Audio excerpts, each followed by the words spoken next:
नारायण नारायण नारायण। हर हर महादेव। जय श्री राधे। आप सभी को महाशिवरात्रि पर्व की मंगलमय हार्दिक शुभकामनाएं। शिवरात्रि पर्व हम सभी लोगों के लिए आध्यात्मिक जीवन में एक आध्यात्मिक उन्नति करने के लिए विशेष पर्व माना जाता है। शिवरात्रि भगवान शिव की आशुतोष अवतारणी का अति प्रिय पर्व है, जो प्रायः सारे भारतवर्ष में मनाया जाता है और बड़े धूमधाम से। काशी में तो विश्वनाथ जी की नगरी है, विशेष रूप से वहाँ पर बारात आदि निकाली जाती है। भगवान महादेव का दर्शन करने के लिए देश विदेश से लोग वहाँ पर आते हैं। तो शिव पूजन के लिए जो लोग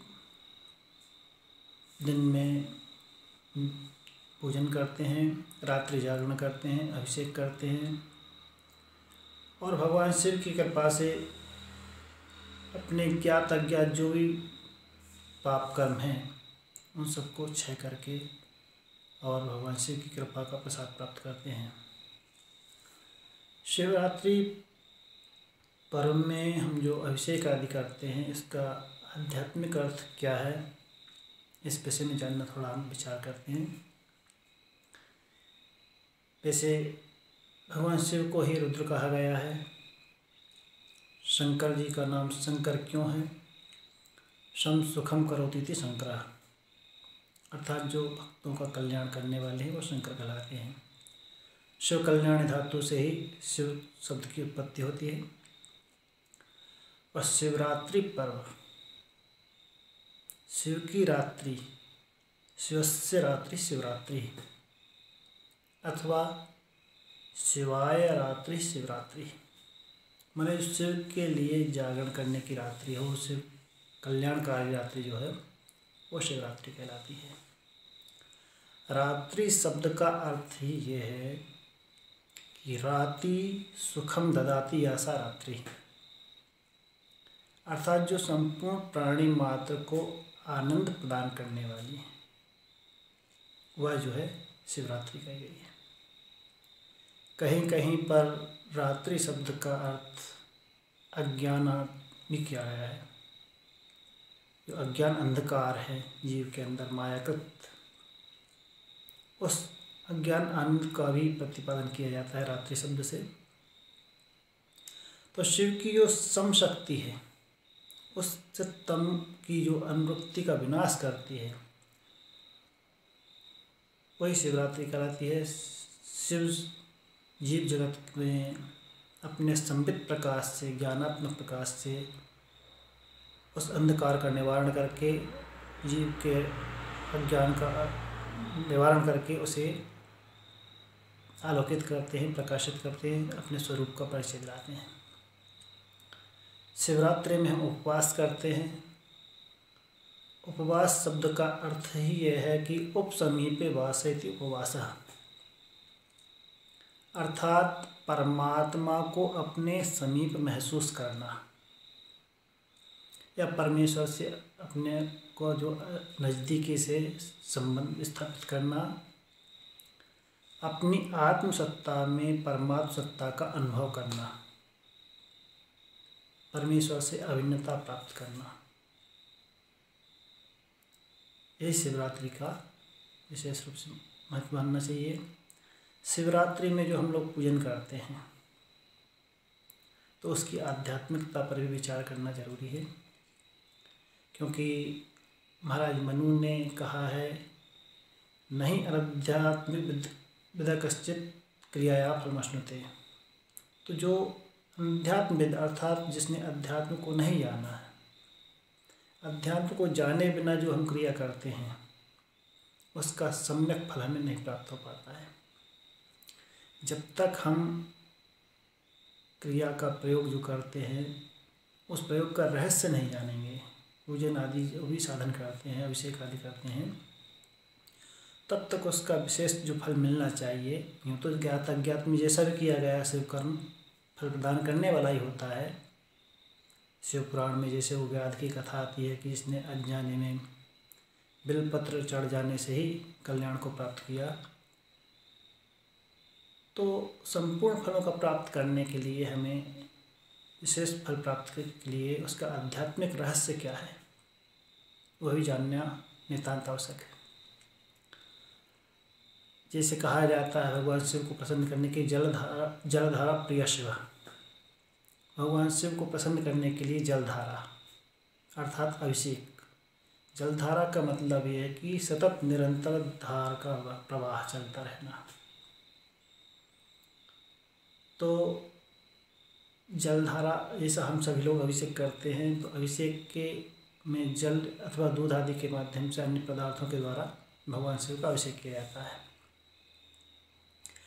इस अभिषेक में जो जल चढ़ाना है उसका आध्यात्मिक अर्थ ये है कि हम अपने चित्त रूपी पात्र में, घट में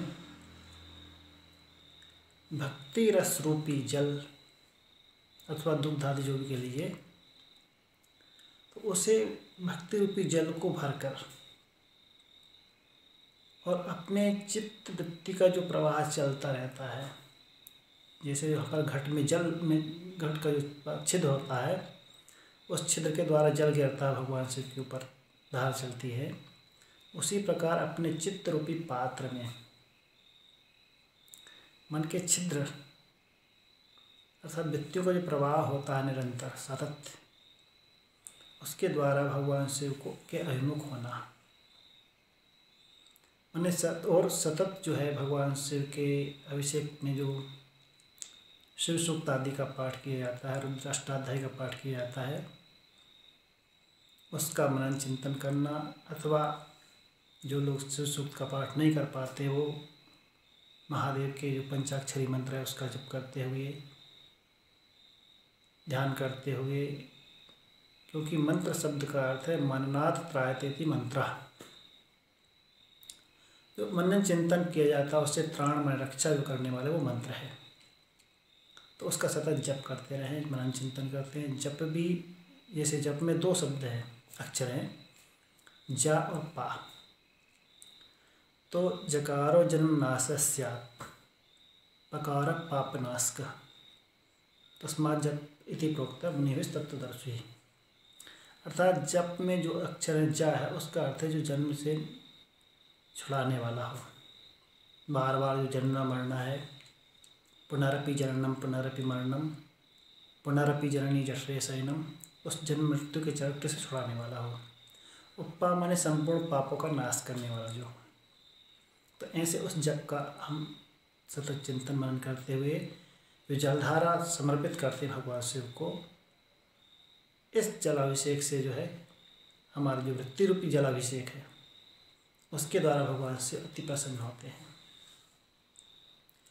और जैसे संपूर्ण प्रकृति जो सारा संसार प्राकृतिक जिसे हम कहते हैं, वो जो प्रकृति की ही देन है, प्रकृति की ही आकृति कह लीजिए उसे दूसरे शब्दों में, तो उसमें जब हमारा मन विकृत हो जाता है तो वही मन, हमारा विकृत मन ही हमें अपने स्वरूप से माने जो है परमुख कर देता है, परामुख कर देता है, शिव से अलग कर देता है, और हम परिच्छिन्न भाव प्राप्त होकर के अपने जीव भाव को प्राप्त हो जाते हैं। अपने जो शिवस्वरूप है चिदानंद रूपा शिवोहम, उस स्वरूप से विमुख होकर के संसार की ओर भटकने लगते हैं। तो भगवान शिव के चरणों में जैसे हम अर्चन में अक्षत चढ़ाते हैं, अक्षत कहते हैं जो ना क्षतयति अक्षता, अच्छा जो चावल होते हैं संपूर्ण दाना उसको अक्षत कहा जाता है, टूटे हुए चावल को अक्षत नहीं कहते हैं। तो उन अक्षत को चढ़ाना का तात्पर्य ये है आध्यात्मिक दृष्टि से कि हम अपने विकृत मन को, जो ये तक विकृत है, काम क्रोध लोभ मोह मद मत्सर ईर्ष्या अभिमान आदि राग द्वेष के द्वारा, उस विकृत मन को परमात्मा के चरणों में लगाने के लिए विशुद्ध भाव से, इन वासना विकार आदि से रहित मन को, अविकृत मन को, क्योंकि जब तक हमारा मन निर्मल नहीं होगा, निर्मल मन जन सो मोहि पावा, भगवान ने रामायण में कहा। तो उसी प्रकार अपने अविकृत मन को जो अभी विकृत है उस मन को अविकृत अर्थात विकार वासनाओं से रहित मन को, उस अविकृत रूपी अक्षत मन को अक्षत के रूप में चढ़ाना ही माने अक्षत से अर्चना करना है। और जो अक्षत चढ़ाने के अतिरिक्त अन्य पदार्थों को हम चढ़ाते हैं, जैसे भांग धतूरे आदि का भी भगवान को समर्पित किया जाता है। अब लोग उस भांग धतूरे को व्यसन के रूप में ग्रहण कर लेते हैं, ठंडाई पीते हैं, खूब भांग घोंटते हैं, गांजा सुल्फा पीते हैं लोग, कहते हैं भगवान शिव का प्रसाद है। भगवान शिव तो समर्थ है और समर्थ कहूँ नहीं दोष घुसाई, रवि पावक सुरसर की नाई। तो भगवान शिव की लीला का हम अनुकरण न करें। उस भांग धतूरे को जो भगवान को चढ़ाया जाता है उसका तात्पर्य है कि अपने आप को हम व्यसनों से, दुर्व्यसनों से बचाएं, और वो हमें उन दुर्व्यसनों से बचने के लिए मार्ग प्रशस्त कराता है। इसीलिए यहाँ पर भांग धतूरे आदि का चढ़ाने का विधान है। भगवान शिव से शक्ति का मिलन की रात्रि को शिवरात्रि कहते हैं। शिव विवाह भी आज ही के दिन हुआ था। माता पार्वती का पाणी ग्रहण भगवान शिव के साथ शिवरात्रि में हुआ था। पुराणों में ज्योतिर्लिंग का प्राकट्य भी शिवरात्रि के दिन हुआ था, इसलिए शिवरात्रि मनाई जाती है, व्रत उपवास आदि किए जाते हैं। तो जो रात्रि शब्द है जागरण, जागरण का एक महत्व ये भी है कि इस रात्रि में जागरण हम क्यों करते हैं, उसे और भौगोलिक दृष्टि से भी देखा है, भूगोल खगोल की दृष्टि से।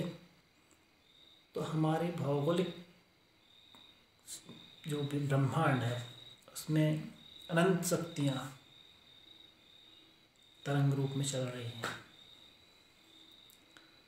और उस दिन यदि हम जागरण करने की अपेक्षा सोते हैं तो सोने के समय में जब बैठते हैं तो सीधा शरीर रहता है, हमारा मेरुदंड रीढ़ जो है सीधी रहती है। कुंडलिनी शक्ति सहस्रार में शिव के साथ संयोग जो होता है वो जागृत होती है। तो इसलिए उस दिन सोने से अपनी आध्यात्मिक शक्ति का हम ह्रास करते हैं। यदि जागरण करते हैं तो वही शक्ति ऊर्ध्वगामी उस दिन होती है विशेष रूप से। तो उस शक्ति का उत्थान होना, शिव शक्ति का मिलन भी वास्तव में शिवरात्रि का तात्पर्य है। तुलसीदास जी महाराज ने रामायण में लिखा है, मोह निशा सब सोवनिहारा, देखई सपन अनेक प्रकारा। जेहि जग जिम जेहि जिम निस जामिनी जागहि जोगी, परमार्थी प्रपंच वियोगी। गीता में भगवान ने कहा है, या निशा सर्वभूतानां तस्याम जागृति संयमी, यस्याम जागृति भूतानि सा निशा पश्यतो मुनिः। तो अभी तक मोह रूपी निद्रा में जो हम सो रहे हैं, उस मोह अज्ञान रूपी तम रूपी निद्रा से जाग करके अपने शिव स्वरूप को प्राप्त करना, अपने वास्तविक स्वरूप में हम स्थित हो जाएं और अपना जो देहात्म भाव है उससे छूट करके उस नित्य शुद्ध बुद्ध मुक्त स्वरूप सच्चिदानंद स्वरूप में स्थित हों। अपना कल्याण करने के लिए, आध्यात्मिक उन्नति करने के लिए अपने शिव स्वरूप में स्थित होकर के जीवन मुक्ति का लाभ प्राप्त करें। वही वास्तव में जागरण का आध्यात्मिक अर्थ है। क्योंकि जानिए तबे जीव जब जागा, जब सब विषय विलास विरागा। और जब जीव जाग जाता है तो उसको विवेक हो जाता है, विवेक होने के अनंतर उसे अपने स्वरूप का बोध हो जाता है। तभी हम अपने वास्तविक स्वरूप में स्थित होकर के अपने स्वरूप को बोध करके और इस आवागमन रूपी संसार चक्र से छुटकारा पा करके देवाधिदेव महादेव की कृपा से अपने स्वस्वरूप को, शिवस्वरूप को प्राप्त होकर के और परमानंद की प्राप्ति को प्राप्त कर सकते हैं। यही हमें शिवरात्रि के व्रत से ग्रहण करना चाहिए। भगवान काशी विश्वनाथ महादेव से हम आप सभी के लिए मंगल कामना करते हैं। प्राणी मात्र के लिए सर्वे भवन्तु सुखिनः, सर्वे सन्तु निरामयाः, सर्वे भद्राणि पश्यन्तु, मा कश्चित् दुःखभाग् भवेत्। शांति शांति शांति। हर हर महादेव।